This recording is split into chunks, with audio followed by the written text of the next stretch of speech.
Muitas vezes, quando pensamos em autocuidado, nossa mente automaticamente nos transporta para mil coisas como máscaras faciais, banhos demorados, hidratação nos cabelos e aquele famoso suco verde saudável e milagroso.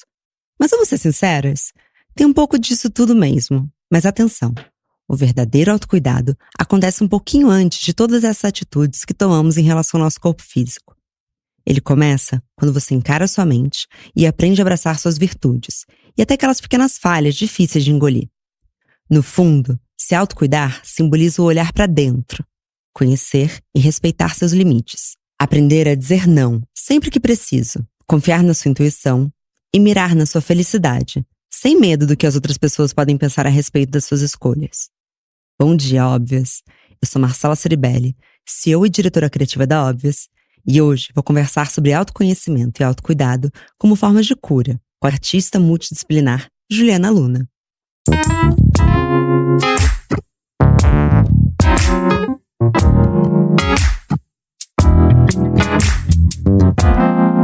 Bom dia, Óbvias! Bom dia! Bom dia! Ju, me conta como que surgiu a sua jornada de autocuidado, que eu sei que é uma pauta importante na sua vida, né? Sim, super. Minha jornada de autocuidado começou quando eu me mudei para Nova York, 10 anos atrás, em 2009. Eu me envolvi com uma pessoa altamente abusiva. Meu namorado, na época, era uma pessoa realmente perturbada, mentalmente falando. E isso me levou a um furacão de depressão e ataques de pânico e coisas que eu nunca tinha sentido antes na minha vida. Uau! E aí eu comecei a ficar doente com muita frequência. Meu sistema imunológico foi pro pé e ficou no pé. Então, toda semana era um BO diferente. Era tipo, tô resfriada. Tô com infecção. Tô com candidíase. Tô, tipo, tudo. E aí também, junto com isso, vários ataques de pânico que eu não sabia o que eram. Porque na época, 10 anos atrás, ninguém falava de ataque de pânico, ataque de ansiedade. E eu tava em Nova York, eu comigo, assim. Minha família tava aqui no Brasil, meus amigos estavam aqui no Brasil. E eu morando com ele lá e vivendo toda essa grande loucura.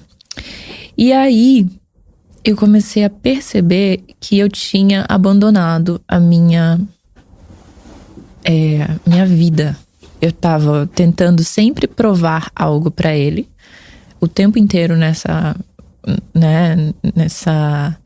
esforço de me provar pra ele. E eu voltei e falei, para o mundo. E eu comecei a fazer o caminho contrário. Eu falava, ok, o que me trouxe até aqui? Quais foram os passos que eu tomei que me trouxeram até aqui? Eu não estava comendo direito. Não estava me alimentando. Eu não estava me hidratando. Eu tinha totalmente parado de fazer as coisas que me fortaleciam. Minhas aulas de dança, minha yoga, as coisas que, me deixavam forte. Me isolei, comecei a não sair com as minhas amigas mais, porque sempre ele reclamava e tudo era um grande, uma briga, enfim, um conflito. Então eu comecei a fazer esse caminho de volta e perceber as áreas da minha vida que eu tinha negligenciado e me negligenciado dentro do processo. Então ali eu falei, eu vou ter que fazer um acordo para que o autocuidado na minha vida seja o que vai me salvar dessa... Eu ia falar um palavrão. Dessa bosta. Pode falar um palavrão. Dessa merda. Quanto tempo você ficou nesse relacionamento? Eu fiquei nesse relacionamento 3 anos completos, mas dentro desses 3 anos, no primeiro ano e meio, eu me separei assim. Eu tive que fazer todo um plano, porque ali eu entendi o que era um relacionamento abusivo. Falei, eita! Aí eu fui pesquisar sobre isso. E lá já tinha muita informação sobre isso, inclusive estudos que traziam estatísticas e uma roda de controle. Quando eu li sobre a roda de controle, eu fiquei impressionada. O que é a roda de controle? A roda de controle é um desenho num círculo, onde os comportamentos daquele indivíduo se repetem de forma cíclica, circular, onde começa o abuso se desenvolve, você fica traumatizada, tenta sair do controle do abusador, o abusador volta atrás, tentando falar, não, eu perdi a cabeça, dessa vez vai ser diferente. E aí, você acredita naquilo, e aí você dá mais uma chance, aí anda mais um pouquinho na roda, que quando chega lá embaixo, no círculo, ele começa a te dar presentes, fazer você ficar super confiante de que aquilo realmente é uma atitude de transformação e de mudança. E aí, quando você relaxa, meu amor, você chega no seu momento de falar, realmente, tudo mudou. Ele volta pro topo da roda, que é a atitude de abuso. Então, é como se fosse um círculo cíclico. Vicioso. Exato, é um gif dos infernos. É um gif dos infernos. Perfeito. Eu tô rindo, é de nervoso. É de nervoso. Real. E aí, quando eu comecei a estudar sobre isso, tem um livro, inclusive, muito bom, que me ajudou muito, que chama Toxic Man. É um livro de uma americana que estudou vários perfis de homens abusivos e compilou esses perfis em 11 personalidades. Então, essas 11 personalidades são… às vezes não é a pessoa que vai lá e te dá um soco no olho, sabe? São pessoas que têm características de controle e abuso, só que normalizadas, vamos dizer assim. Claro. Então, finalmente eu entendi tudo aquilo. Falei, meu Deus, eu tô numa grande ciranda infernal. Eu preciso sair disso. E comecei a criar planos para sair dessa situação. Os planos eram, primeiro, planos de segurança, porque essa pessoa sabe onde eu moro. Primeiro, a gente morava junto, né? Então não tinha nem como fugir. Então essa jornada começou ainda no relacionamento. Ainda no relacionamento, porque… O autocuidado foi tipo o seu bote salva-vidas. Exato. Eu comecei a me priorizar. Então, tudo que ele vinha falar, não sei o que, você tá errado. Eu falava, olha, beleza, você acha que eu tô errada, mas assim, eu vou continuar fazendo do jeito que eu tô fazendo, porque tá me fazendo bem. Aí ele já não sabia o que fazer, porque antes era, não, realmente eu tô errada, você tá certo. Eu tenho que mudar tudo, eu sou o problema do mundo.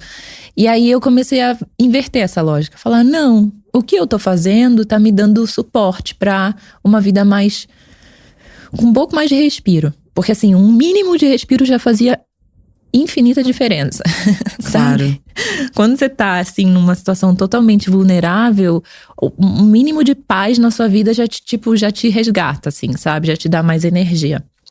E aí foi aos pouquinhos, eu fui criando esses mecanismos, até que um dia ele falou que ia viajar, foi viajar, e eu arrumei todas as minhas coisas, deixei tudo dentro do apartamento, peguei o pouco dinheiro que eu tinha, aluguei um quartinho num lugar, assim, que um amigo meu morava, eu já tinha ido lá conversar com a pessoa que era, enfim, que administrava tudo, me mudei pra esse quartinho e deixei a nossa casa e desliguei meu telefone, sumi. E ali foi que eu tive a minha recovery, né? Me recuperei. Ali eu me recuperei. Sua cura mesmo. Né? A minha cura. Que eu consegui de fato focar em mim, entender o que estava acontecendo, por que eu estava naquela situação, o que tinha me levado. Porque essas perguntas, pra mim, elas são muito importantes no processo de autocuidado, sabe? A gente muitas vezes delega tudo pra a terceira pessoa. Toda a nossa autorresponsabilidade de por que eu me envolvi nessa situação? Qual é dentro de mim o sentimento de rejeita da minha própria luz, do meu brilho, de quem eu sou de verdade, me colocou nessa condição de vítima.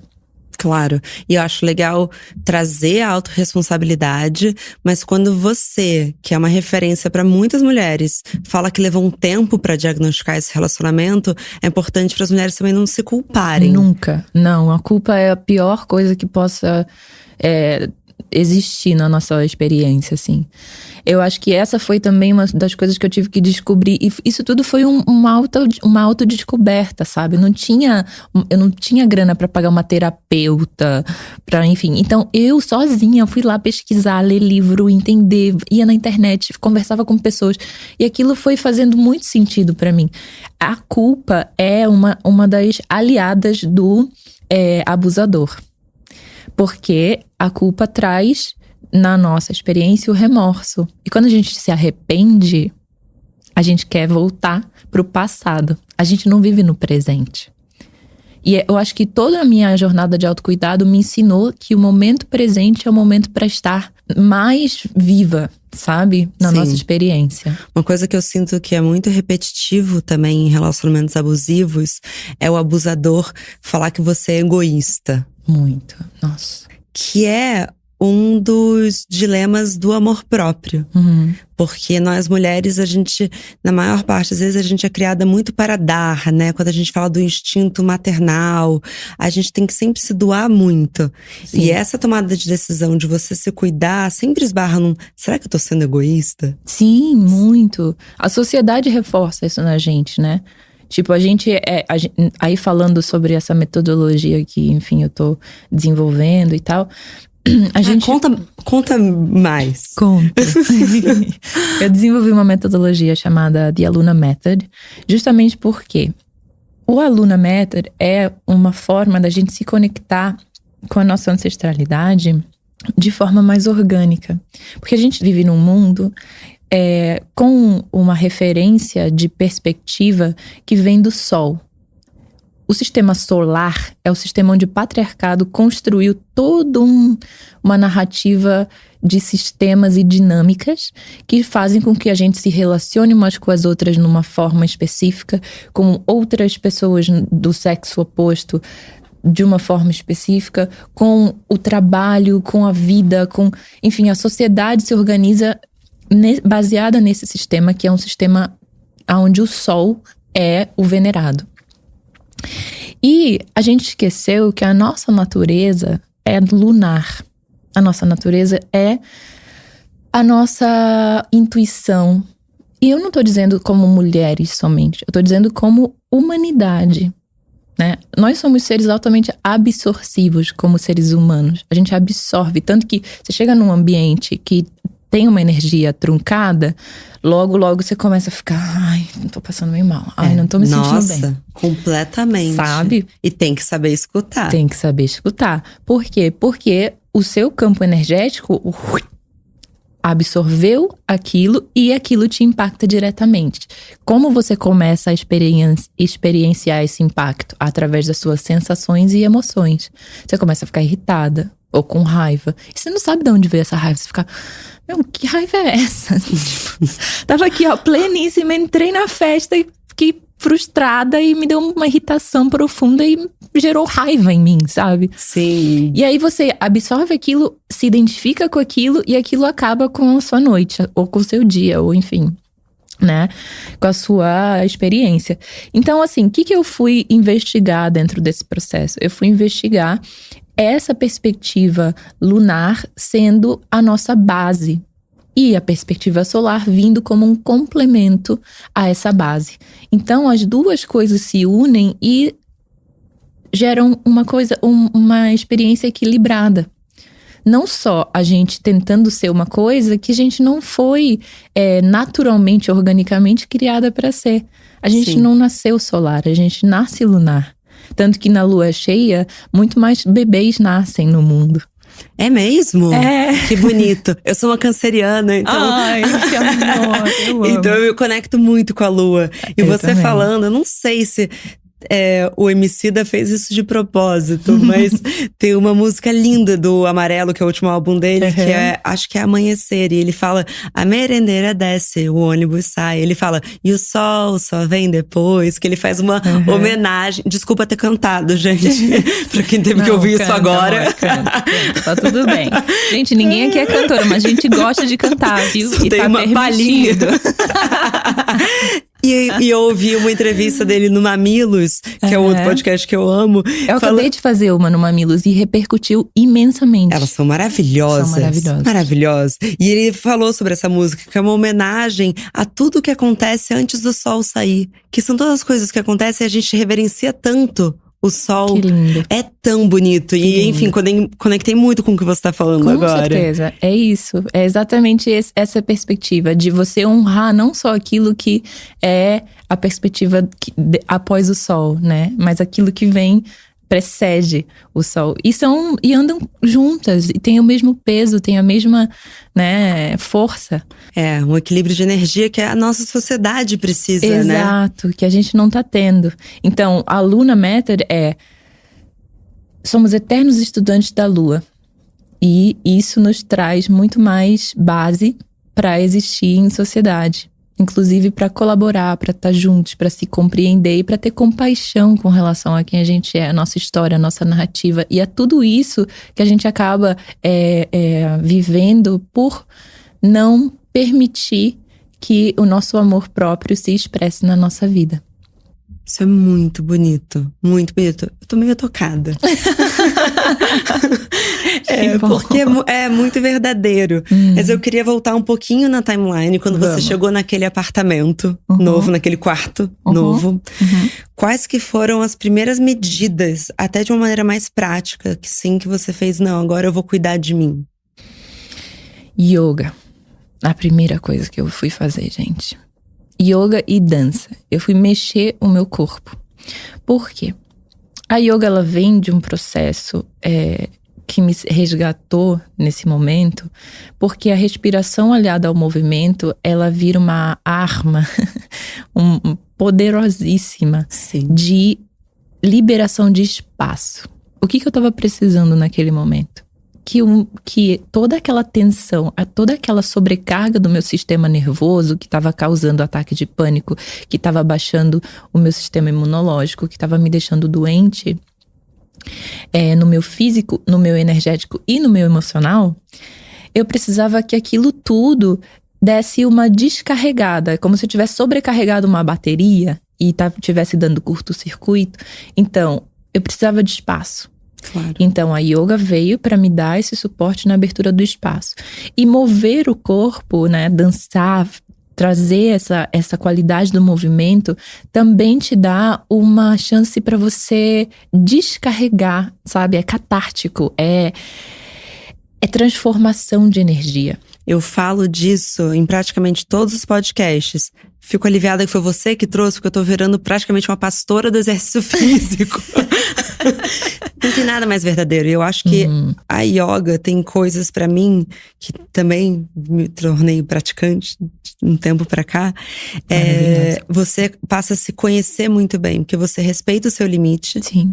E é muito bonito você começar a respeitar. Você vê que outras pessoas na sala fazem algo mais avançado, você fala, não, o meu momento é esse. Então, ontem eu fiz algo mais avançado, mas hoje eu vou fazer algo um pouco menos. Sim. E eu acho que tem um pouco de uma construção de autoestima na yoga. Muito. Ninguém me falou isso, mas eu sinto. Muito, muito. Muito porque a nossa experiência, a nossa visão sobre a gente, ela tá muito baseada em fatores externos. E quando a gente chega na yoga, a gente se imagina, né, fazendo aquele asana, pá, vou ficar 10 minutos na parada de ombro. Aí você chega lá, você não consegue nem subir. Exatamente. Então aquilo te traz pra realidade e fala, e aí, bebê, você vai ter compaixão? Pelo menos de você olhar pra você e falar, cara, mas eu vim na aula, mas eu tentei. E hoje não foi da forma que eu imaginei que fosse. Mas amanhã, quem sabe, será, e tudo bem, sabe? É um processo de aceitação da sua condição atual. E isso te traz pra presença. A única coisa que te impacta, assim, com muita potência, é a presença se manifestando na sua vida.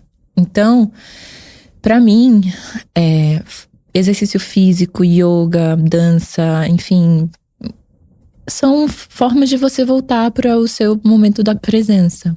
A gente estava falando antes de começar a gravar também sobre nutrição e sobre alimentação. E eu acho que nem o exercício físico. A gente teve um episódio super icônico que chama Chapadinha de Endorfina, de falar do exercício físico além da estética. A alimentação também tem tomado um approach tão errado, né? Desde dietas insanas, de tornar os alimentos vilões. E você estava falando uma coisa muito legal também de como sobre a gente ter que ressignificar a nossa relação. Você pode falar agora gravando? Posso. Eu acho que a nossa relação com a nossa experiência de nutrir o nosso corpo, ela perdeu a conexão com os símbolos e os signos. Isso pra mim é uma coisa muito especial de falar, porque eu pratico isso na minha vida, dentro da minha alimentação. Por exemplo, agora eu tava no Natal, Ano Novo com a minha família, né? E chegando lá, minha mãe cozinha de um jeito. Eu amo a comida da minha mãe, ela é a melhor cozinheira do planeta. E é real, assim, todas as minhas amigas falam: nossa, tô com saudade da comida da sua mãe. Falou: oi, você tá com saudade de mim? Ai, que delícia, fiquei com água na boca. Não, um dia eu vou te levar. Você vai ter essa experiência. Mas, enfim, mudou a forma como eu tava me alimentando, né? E tem tudo aquilo que a gente sabe que são as maravilhosidades das festas. E as rabanadas e os afins. E aí eu comecei a ter um monte de reação alérgica. Minha pele começou a ficar muito empolada. E não era empolada, tipo, meus hormônios, sei lá. Não, era como se fossem alergias mesmo, assim. Uau! E aí eu falei, cara, tem alguma coisa errada. Aí, na hora, assim, alimentação. Por quê? Eu tô em contato com com o meu autocuidado de uma forma tão intrínseca que na hora eu sabia o que eu precisava mudar. Não precisei ir, sabe, num terapeuta de R$1.000 pra ele me falar: você tem que comer melhor, gata. Sabe? Tipo, vantagens do autocuidado. Autodiagnóstico.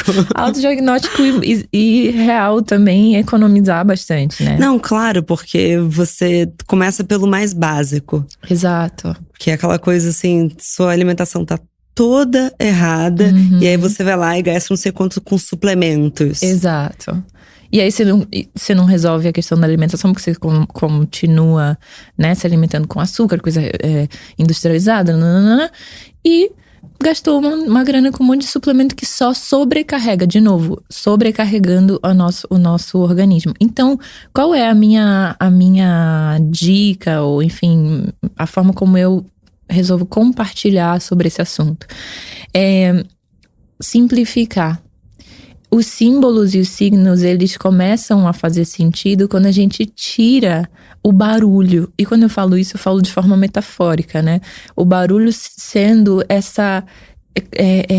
esse turbilhão de informação que a gente vai recebendo, que acaba tirando a gente da nossa conexão com a gente mesmo.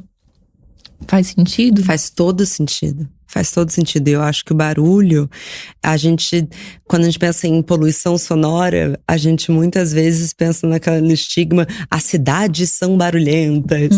E na verdade, são todos os barulhos que você permite te impactar. Então, se permitir ter momentos de silêncio, de fato não estar conversando, ao mesmo tempo não estar ouvindo música, ao mesmo tempo até não estar ouvindo um podcast. A gente falou disso também. A gente falou disso. Que podcast virou essa coisa maravilhosa que a gente tá aqui, inclusive, ouvindo hoje. Mas que também é uma forma da gente trazer mais informação, mais barulho pra dentro da nossa experiência. Porque agora a gente pode limpar a casa, ouvir o podcast, fazer o trabalho e dirigir ao mesmo tempo, ouvindo informação. Exato. E assim, as pessoas falam muito de uma dificuldade pra meditar. Eu tenho bastante dificuldade, só consigo meditar na yoga atualmente, mas eu estou respeitando o momento do meu corpo. Acho que em breve eu consigo voltar. Mas, por exemplo, ontem à noite eu tava precisando… Sabe quando você precisa dar uma meditada antes de dormir, pelo menos? Super. Se você deitar com a cabeça no travesseiro, talvez você dê tilt. E aí, eu basicamente fiquei sentada na cama, fechei o olho, e deixei os pensamentos passarem, assim. E aí parecia barulho de trânsito, né? O seu barulho interno é tipo ensurdecedor. Passa uma buzina, passa não sei o quê. E eu falei isso pra minha irmã hoje. A gente tava saindo de casa. Aí eu acordei e tal, me arrumei, não sei o quê. Eu falei, tenho que comer alguma coisinha antes de ir. Aí o tem o quê? Essa é uma boa observação. O tem o quê é aquele lugar de condicionamento. A gente tá condicionada a dar ordens pro nosso corpo, pra nossa experiência. Totalmente. Então, tipo assim, não tô com vontade de comer, mas eu tenho o que comer, porque... E é aquela coisa até da criança, né? Quando a criança fala, não quero comer agora. Aí você fala, não, mas tem que comer. E aí você condiciona aquela criança, ela come uma coisa que às vezes causa, né, mal-estar, a criança chora, fica irritada, quer vomitar, uma grande confusão. E aí no fim, você não permite que aquela criança viva o processo orgânico dela, que daqui a 1h30 ela vai falar, tô com fome, sabe? Sim, tipo, sim. E vai comer com o maior gosto e vai resolver a situação daquela criança. Então assim, é isso que a gente faz com a gente mesmo. Aí eu pensei, cara, tenho que comer... Mas minha cabeça tava muito cheia. Desde ontem, assim, eu tava tipo com a cabeça cheia, com coisa de mudança, não sei nada. Não à toa, Não né? à toa. Tô me mudando, então, né? Cabeça cheia. Mudando de país, Mudando assim, de coisas país. simples, né? Tô indo morar em Nova York. E aí, aconteceu uma coisa muito curiosa. Na hora, eu falei, não, mas eu preciso meditar antes de eu comer, antes de eu fazer qualquer outra coisa, porque esse barulho da minha cabeça tá me deixando tão... com uma frequência tão scattered, tipo, perdida, sabe? Que se eu comer com essa vibração, eu acho que a comida vai me fazer mal. E aí eu sentei na hora, falei, Camila, na verdade, não vou comer agora não, vou meditar. Preciso, minha cabeça tá muito cheia. Sentei 15 minutos. Meditei, levantei, comi. Falei, bom, é isso. Sabe, eu abri espaço para que a minha experiência fosse muito mais orgânica do que eu tentar controlar tudo e ficar ainda com a cabeça cheia e chegar aqui totalmente, sabe, sem perspectiva, sabe? Sim, isso é genial, porque é uma ferramenta só sua, né? E quando você tá, por exemplo, num relacionamento tóxico, você não consegue se escutar nesse lugar, porque você tá sempre pensando como é que você vai agradar o outro. Exato. Você sai do seu lugar de prioridade e coloca outra pessoa nesse lugar. E é tão importante a gente, eu usar um termo assim, se mimar um pouco também. Nossa, é muito. Se não, permitir. Um pouco, bastante. Bastante. Eu diria, bastante. Quando você falou o tenho que, eu pensei numa liberdade que eu me dei nos últimos anos, que foi uma liberdade social. Porque eu também, é um clássico, né? Eu tenho que ir pra tal lugar, eu tenho que ir pra tal evento. E a partir do momento que eu passei a me libertar, eu disse, não, talvez eu não tenha que. Eu vou fazer o que eu estou afim. Gente, façam isso por vocês. Gente, muda completamente. eu tenho 2 regras pra essa experiência que são incríveis. Joy and pleasure. Alegria e prazer. Tá te dando alegria? Sim, check. Tá te dando prazer? Sim, check. Então faça. Ai, não quero porque vai tá cheio, vai ter gente. Já começou assim? Faz uma coisa que te dê alegria e prazer em vez de ir pro evento, em vez de comer, em vez da janta, em vez dos amigos, sabe? Tipo, e volta pro não se culpar. Não se culpa se isso não te dá prazer. Não, lamento, dá prazer pros seus amigos. Tá bom. Tudo bem. Exato. Mas talvez você queira acordar cedo no sábado e fazer yoga. E tenta. Tudo bem. Exatamente. E é essa coisa que eu tô dizendo, a alegria e o prazer sendo aquilo que te guia, você começa a experimentar uma outra vida. E aonde as relações ficam muito mais leves. Onde as pessoas que falam pra você, nossa, você tá diferente, né? Começam a tomar um outro rumo. Porque não conseguem mais lidar com a pessoa que você é agora. Porque você não tá o tempo inteiro atendendo às necessidades daquelas pessoas que tomam a sua energia vital. Entende? Totalmente. Transforma completamente a sua forma de viver. E pra mim isso é autocuidado, gente. Eu posso passar aqui 75 mil rituais pra vocês fazerem de autocuidado. Mas se cada um desses rituais for aplicado só pra lidar com um efeito colateral da doença, que é a doença raiz, que é você sair do seu lugar de prioridade e colocar outra pessoa no seu lugar de prioridade, nenhum desses rituais vai estar funcionando. Faz sentido o que eu tô falando? Faz todo sentido. E eu penso que quando a gente trata os rituais como também um remédio para hábitos ruins, a gente tem que repensar. Na verdade, tudo deveria ser um pequeno ritual da nossa rotina. Tudo. Mas eu queria que você falasse algum ritual em algum momento. Símbolos e signos, gente. Fica comigo nessa dica, que essa dica é a dica boa. Falo, adoraria. Eu adoro rituais. Tem algum ritual que você faça cotidianamente? Então, dentro da metodologia, como eu olho para o mundo de uma forma lunar, eu tenho uma noção de ciclicidade da minha experiência. Então, assim, a minha narrativa, ela não é uma narrativa linear. Ela é uma narrativa que se renova. Quando eu uso essa lógica para me expressar no mundo, eu consigo entender que em certas épocas do meu mês, eu tô com energia diferente, ou eu consigo meio que perceber aonde é que eu posso direcionar a minha energia melhor. E aí, por exemplo, conforme uma lua cheia do céu, né? Eu falo da lua do céu, porque nem todo mundo tem consciência da sua lua interna. A gente tem duas expressões lunares na nossa vida: a lua interna e a lua externa. Então você vai falar da lua interna na sequência, porque eu nunca ouvi isso. Isso é novo pra mim.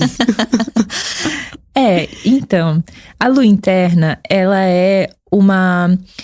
não sei se vocês já ouviram falar sobre a expressão as within, so without. Assim como dentro, também fora, né? Eu não sei explicar essa em português, mas é mais ou menos essa tradução. Tudo que tá dentro se expressa também fora. Sim.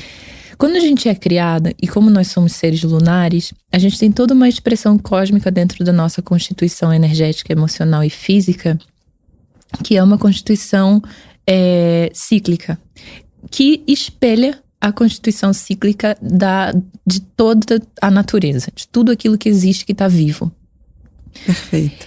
Dentro disso, a gente tem a lua do céu, porque a lua do céu é a que está regendo tudo isso. Ela é a maestra, que fica lá em cima, regendo tudo. As águas que vão, as águas que vêm, os ciclos reprodutivos dos animais, os bebês que nascem, o rolê inteiro. Ela tá lá fazendo. Ela, inclusive, sustenta a Terra na sua inclinação atual para que tudo dê certo na nossa vida. Se ela sair de lá, vai dar um ruim.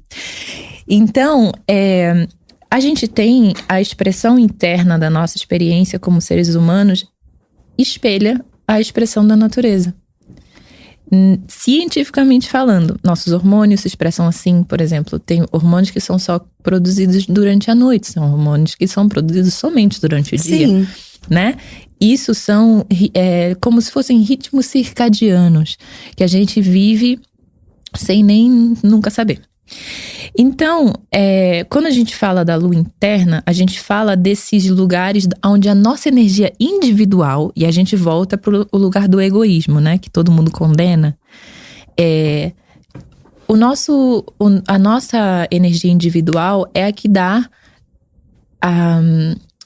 a força matriz para que a gente haja no mundo. Então, se eu tô com energia mais baixa e eu não quero me relacionar muito com as pessoas, eu tô mais introspectiva, se eu não respeito isso e eu vou para uma festa com 70 mil pessoas no dia, eu vou estar me desligando daquilo que é mais sagrado em mim, que é o ritmo da natureza, que está conectada com tudo aquilo que existe. Agora, se eu respeito aquilo, eu me conecto novamente com essa sabedoria ancestral inerente de cada um de nós. Que é o que todos os animais fazem, menos os seres humanos. Exatamente. Menos a gente. Probleminha. A gente tem um probleminha. A gente tem um probleminha. A gente se acha superior porque a gente fez iPhone, mas a gente não respeita o que um outro planeta tá nos falando. Não dá conta. E a gente não respeita por quê? Porque a gente não tem humildade pra respeitar. E aí o ritual é uma forma da gente reconectar com essa humildade. Porque quando a gente faz um ritual, a gente está reconhecendo que aquilo que existe dentro também existe fora. Quando a gente, por exemplo, faz um ritual de autocuidado, aí coloca uma vela pra tomar um banho. A gente aqui não tem muito banheira, né, gente? Quem tiver banheiro em casa, parabéns pra você. Se você não tem banheiro em casa, faz o seu chuveiro, uma selva de eucalipto, entendeu? Bota lá suas ramas de eucalipto, óleo essencial de eucalipto, uma sauna maravilhosa, enfim. Mas a gente olha para esses processos todos de forma muito dicotômica, a gente se remove da coisa, sendo que a gente está mais dentro do que fora. Então, a humildade de reconhecer que você precisa dessa reconexão é o que cria o ritual. O ritual é uma expressão da sua intenção de reconexão. Faz sentido? Faz todo sentido. Faz todo sentido. E eles não precisam ser muito complexos também. Você acha que as pessoas podem criar pequenos rituais próprios delas também? Devem. As pessoas devem criar pequenos rituais, porque essa é a beleza de estar nesse processo juntos nesse mundo. A nossa individualidade é o que nos dá cada vez mais propriedade de existência. A gente se reafirma com a nossa individualidade. Mas essa individualidade no processo ritualístico, onde você cria para estar no seu ritmo natural, é uma individualidade construtiva. Ela não é uma individualidade destrutiva, que é o que a gente tem vivido hoje. Sim, que aí sim mora o egoísmo. Que aí sim mora o egoísmo, entende? Claro. Quando você se respeita, você na verdade não tá entrando na vibração do egoísmo, você tá entrando na vibração do ritual, de se honrar, de honrar sua energia para viver naquele momento, no momento presente. Agora, você se desrespeitando, você vai pro futuro ou pro passado. Você não vive no presente. É verdade. E isso é tão, tão, tão comum. É muito comum. Em como a gente tá vivendo. É muito comum. Se trazer pro presente, na verdade, é um presente que você pode se dar. É um presentinho. E para alguém que não sente ainda que tem autoconhecimento suficiente para saber se ela não tá bem, se ela tá precisando de mais autocuidado, quais são os sinais que o corpo dá de que você precisa olhar mais para si? Corpo físico é um grande aliado na nossa jornada. É muito lindo ter um corpo físico. Porque as nossas células, elas vibram naquilo que os nossos pensamentos e nossas emoções vibram. Então, assim, tô com ansiedade, crise de ansiedade. Meu maxilar travou no outro dia e eu não conseguia falar. Porque eu tive uma crise de ansiedade muito forte. Nossa. Isso tá sendo, inclusive, muito comum, viu? Tem muitas pessoas no YouTube, muitos influenciadores que estão com essa experiência, que estão tendo essa experiência. Como se fosse uma trava na fala, né? Uma trava na face. Na face. O maxilar, ele trava e a musculatura toda enrijece do rosto. Nossa, que horror! E aí você fica com o rosto um pouco deformado e tem que fazer fisioterapia pra voltar. Não é algo passageiro? Não. Porque quando isso acontece, é o pico, né? E aí você tem o pico, e o pico disso deixa o seu sistema imunológico super baixo. E aí as bactérias que estão prontas para atacar se proliferam. Olha. E aí isso causa um monte de infecção. Causa infecção no sistema nervoso, causa infecção na vida. E aí, isso tudo é relacionado com o sistema nervoso, né? Então, quando você tá nesse processo, é porque o seu corpo tá dizendo pra você assim: ei, eu não aguento mais, não quero mais informação, não quero mais que você jogue pra cima de mim todas essas sobrecargas que você tá, né, jogando. Então, o seu corpo fala assim, você vai ter que parar. Não vai poder falar. Você tem que ficar travada. Porque se você não falar, você para. Entendeu? Entendi. É o seu corpo sendo seu aliado. Falando, gata, não dá mais… Cala a boca. Engraçado você falar isso, porque no início do ano eu tive uma virose que eu chamei de virose monstra. Porque eu fiquei absolutamente derrubada. Eu não conseguia sair da cama. Pronto. E aí, eu conversei com uma amiga minha, a Jana Rosa. Eu falei, Jana, eu conheço a Jana. Fofo. Eu falei, Jana, não consigo sair da cama. Ela falou, então é isso que você precisa. Pronto. Não sai da sua cama. Não sai da cama. E aí eu pensei, porque eu tinha começado o ano… Sabe quando você começa o ano meio… Eu acho que eu não tinha descansado nas férias. Acho não, eu não descansei nas férias. Fiz férias muito ativas. Eu amo aquela que vai fazer hiking. Foi exatamente isso. Gente, entendo, amiga. Porque eu amo me mexer. Mas eu esqueci. E o ano inteiro você acha que você não se mexeu e você foi lá fazer o hiking. Tá louca. Não sou de tirar férias de ficar sentada tomando sol, sabe? Eu voltei, fiquei doente. E eu entendi, eu meio que ressignifiquei a virose. Eu acho que foi o que meu corpo pediu. Agora você descansa. A gente vai ter que estender um pouquinho essas férias. E é escutar. Porque chega uma hora que você fica meio frustrada, né? Na virose. Muito, muito. A frustração é um estado natural do ser humano, inclusive. Porque a gente tá sempre querendo o diferente daquilo que o corpo tá dizendo. Exatamente. Tipo, velho, se rende, cala a boca, para. Senta, deita, descansa. Só isso. Eu tô puta porque eu nunca fico doente. Entendeu? Frustração ambulante. E que não chega a lugar algum, né? Não, e é muito louco porque olha a forma que seu corpo te ama, cara. Isso é amor, gente. Vai dizer que isso não é amor? Isso é amor. Isso é amor. Você é feita de puro amor. Quando a gente entender isso, a gente vai viver tão mais feliz na nossa vida. Porque o seu corpo vira pra você e fala: amorzinho, vamos deitar? Vamos ficar quietinha? Vamos calar a boquinha? Vai dar certo, confia em mim. E a gente muitas vezes não devolve esse amor pro corpo, né? Não. A gente vem de uma sociedade que a gente aprende a falar, enfim, odiar.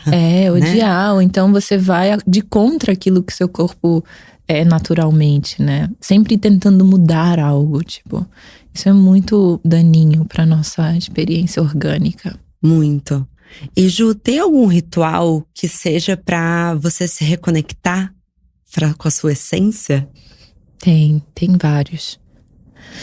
Ir pra natureza é sempre uma coisa muito boa. Se você tem natureza perto de casa, um parque, um riacho, uma cachoeira, um mar, enfim, um lugar onde a natureza, né, tenha força.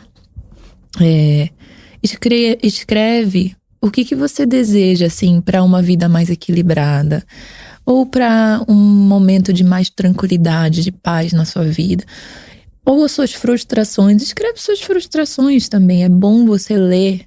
Quando você vê aquilo que tá dentro da sua cabeça, desculpa, Imagina. Fora, né? Você olha para aquilo e fala assim: nossa, aquele bicho papão, é só isso daqui? Você tem uma noção de, né, avaliação, assim. Nossa, muito. Então, tipo, vai pra natureza, leva seu papelzinho com você, chega lá, fala em voz alta, diz aquilo que você quer e aquilo que você não quer. Se conecta, respira naquele local, se conecta com a energia que tá presente naquele local. Pega seu papelzinho, guarda ele novamente e só fica ali, ó, recebendo. Muita gente acha que ritual, né, é uma coisa complexa, que você tem que fazer, levar vela, violão, microfone e óleos e tudo mais. Mas, gente, real, assim, eu sou a pessoa que mais apoia a simplicidade na vida. Eu moro num apartamento onde minha cozinha é do tamanho de uma caixinha, porque eu falei, eu preciso entender que a simplicidade, na minha experiência física, ela vai me trazer, por exemplo, a não necessidade de acumulação. Porque na minha cozinha não cabem mais do que 3 pratos de sobremesa e 2 pratos de maiores, né? Então, se eu quiser comprar um conjunto de pratos de 15 pratos e 35 talheres não vai caber. Não vai caber. Não vai caber. Então eu organizo tudo super organizado, com tamanho certo em si, dentro do tamanho maior. Organizar a casa é um ritual? Organizar a casa é um ritual. É um ritual. Ah, eu sinto, porque no final, nossa, parece assim que você organizou seus pensamentos. Uhum. Super. Colocar uma música gostosa, mexer o corpo, sem pensar no quem tá olhando, quem não tá. Se conectar com você, se conectar com aquilo que te faz, de novo, alegre e te dá prazer. Ai, que lindo, que lindo. Nossa, Ju, que prazer conversar com você, assim. Nossa, maior prazer. E me fala como que, depois todo mundo que está agora apaixonado por você, como que a gente pode conhecer mais do Aluna Method? A gente, me fala, ajuda a gente. Gente, vou dar uma ajudinha. Eu tô indo morar em Nova York daqui a 2 semanas. 2 de fevereiro, dia de Iemanjá. Eu ganhei uma bolsa num instituto de arte em Nova York para desenvolver a pesquisa e fazer com que ela se torne arte pública com impacto social. Então, assim, performance, workshops, enfim, que tragam para a comunidade esse senso de autorresponsabilidade com compaixão, que é o que eu faço na minha vida. E se você quiser fazer aula do Aluna, você pode entrar em contato comigo por e-mail, no Instagram, @julianaluna, que a gente faz aulas à distância. Eu tenho muitas pessoas que eu ensino pelo mundo. Olha que legal! Minhas alunas são incríveis, estão todas super animadas com essa nova perspectiva e estão muito mais fortes na sua experiência energética e emocional, porque a gente sempre trabalha com esse foco na sua individualidade para que isso se reflita de forma positiva no mundo, para que a coletividade dos indivíduos saudáveis façam a diferença no planeta. Perfeito. Ju, muito obrigada. Nada. Eu amei falar com você. Nada. Boa mudança. Obrigada. E eu espero em breve entrar em contato com você, quem sabe, ou até te encontrar em Nova York pra gente conhecer uns rituais. Vamos juntas. Bom, muito obrigada. E vocês já sabem, comentários e sugestões sempre com carinho no bomdia@obvious.cc. Bom dia, óbvias.